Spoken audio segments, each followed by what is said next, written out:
Topik kali ini bukan tentang kesombongan, melainkan tentang ketidaksinkronan cara berpikir antara satu tipe pikiran dengan mayoritas lingkungan sosialnya.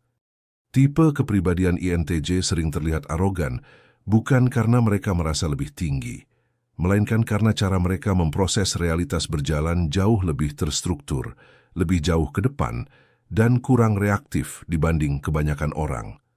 Masalahnya, dunia sosial pada umumnya beroperasi dengan pola pikir cepat, emosional, spontan, dan berbasis respons langsung. Ketika dua cara berpikir ini bertemu, yang muncul bukan pemahaman, melainkan kesan negatif. Tipe kepribadian INTJ cenderung berpikir dengan cara menyusun sistem di kepala. Mereka melihat hubungan sebab-akibat, pola jangka panjang, dan konsekuensi yang belum terlihat. Bagi mereka, berbicara atau bertindak tanpa struktur yang jelas terasa tidak efisien dan tidak masuk akal. Akibatnya, mereka sering tidak tertarik menanggapi hal-hal yang dianggap dangkal, berulang, atau tidak relevan secara logis. Dan sikap diam, singkat, dan to the point-nya, inilah seringkali ditafsirkan orang lain sebagai dingin, meremehkan, atau sok pintar. Berikut 7 ciri spesifik individu INTJ yang terlihat arogan karena berpikir sistemik di lingkungan yang reaktif. Yang pertama, lebih banyak diam daripada bereaksi cepat. Mereka tidak merasa perlu langsung menanggapi setiap hal. Diam bagi mereka adalah proses berpikir, bukan tanda kebingungan atau ketidakpedulian. Namun bagi lingkungan yang terbiasa dengan respons cepat, sikap ini terkesan seperti meremehkan.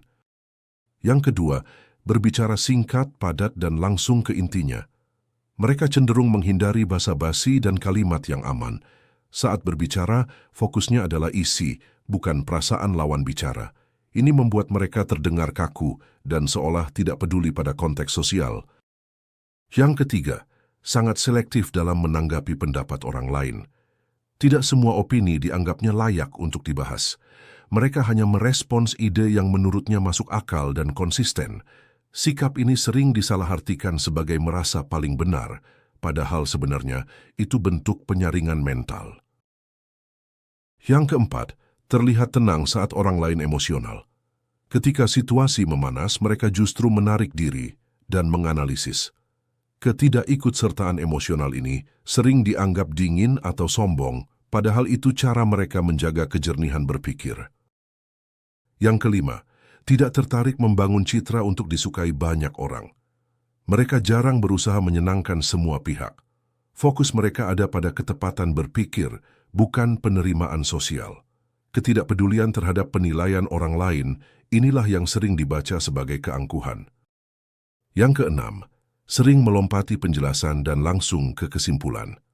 Mereka sudah menjalani proses berpikir panjang di dalam kepalanya. Ketika ia menyampaikan hasil akhirnya tanpa penjabaran, orang lain merasa ditinggal atau diremehkan, meskipun itu sama sekali bukan niatnya. Dan yang ketujuh, lebih menghargai konsistensi daripada kesepakatan. Bagi mereka lebih baik berbeda pendapat tapi masuk akal daripada sepakat tapi tidak logis. Sikap ini membuat mereka tampak keras kepala, padahal yang dijaga adalah struktur berpikir, bukan ego. Ketujuh ciri ini bukanlah tanda kesombongan, melainkan efek samping dari pola pikir yang terlalu terstruktur di lingkungan yang lebih mengutamakan reaksi daripada refleksi. Mayoritas orang berpikir secara reaktif, artinya mereka memproses dunia berdasarkan apa yang dirasakan saat itu, apa yang baru terjadi, dan apa yang memicu emosi langsung. Cara berpikir ini tidak salah, hanya berbeda. Dalam pola ini, kecepatan respons dan keterlibatan emosional dianggap sebagai tanda kepedulian dan kecerdasan sosial. Ketika INTJ tidak bereaksi cepat atau tidak menunjukkan emosi yang sama, mereka dianggap tidak menghargai, tidak peduli, atau merasa lebih benar. Tipe kepribadian ini juga memiliki kebiasaan menyaring informasi secara ketat. Mereka tidak menganggap semua pendapat layak ditanggapi secara serius.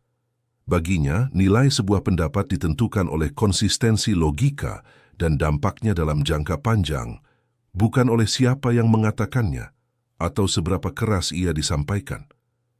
Sikap selektif ini sering disalahartikan sebagai merasa paling tahu, padahal sebenarnya itu adalah mekanisme efisiensi mental. Hal lain yang memperkuat kesan arogan adalah cara INTJ berbicara yang minim basa-basi. Mereka cenderung langsung ke inti pemikiran tanpa banyak pelunak kata. Dalam budaya komunikasi yang menghargai kesopanan emosional dan isyarat halus, gaya bicara seperti ini terdengar tajam dan kaku. Padahal dari sudut pandang INTJ, memperpanjang pembicaraan tanpa substansi justru dianggap tidak jujur dan membuang energi. Mereka juga jarang merasa perlu membuktikan diri secara sosial.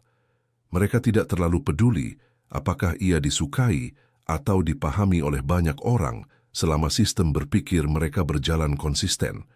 Ketidakpedulian terhadap validasi sosial ini sering diterjemahkan sebagai kesombongan.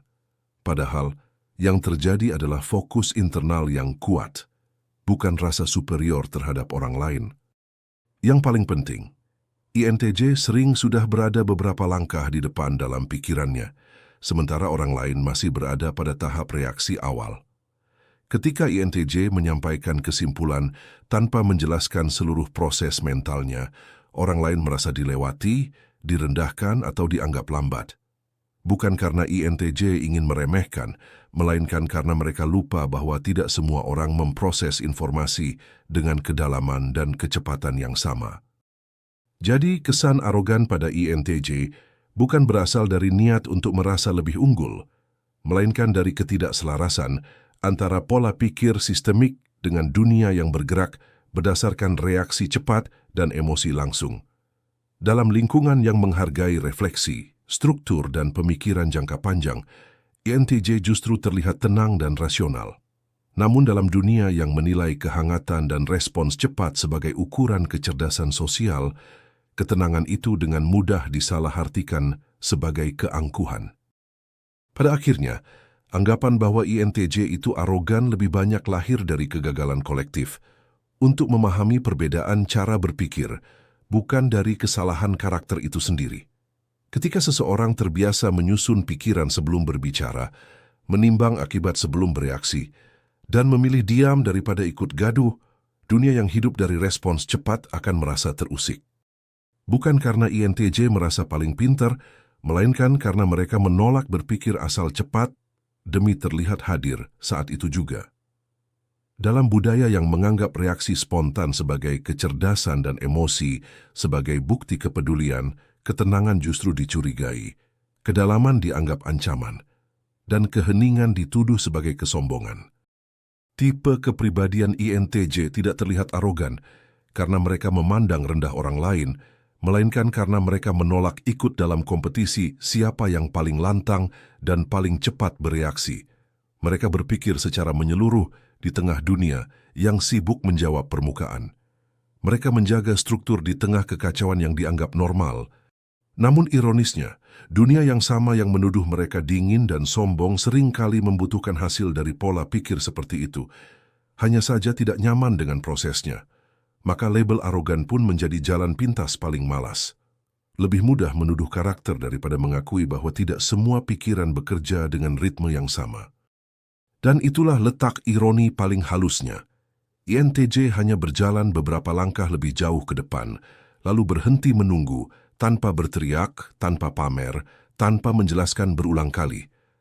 Jika itu terlihat angkuh, mungkin masalahnya bukan pada ketinggian mereka, melainkan pada kebiasaan dunia yang terlalu sibuk bereaksi, hingga lupa bahwa berpikir pelan dan dalam bukan tanda kesombongan, melainkan bentuk disiplin intelektual yang semakin langka. Baiklah kalau begitu seperti biasa, terima kasih sudah menyimak sampai sini. Jangan lupa subscribe Jeda Sibuk. Nantikan pembahasan saya selanjutnya. Saya, si ganteng nan tampan Fernando Widono. Sampai jumpa.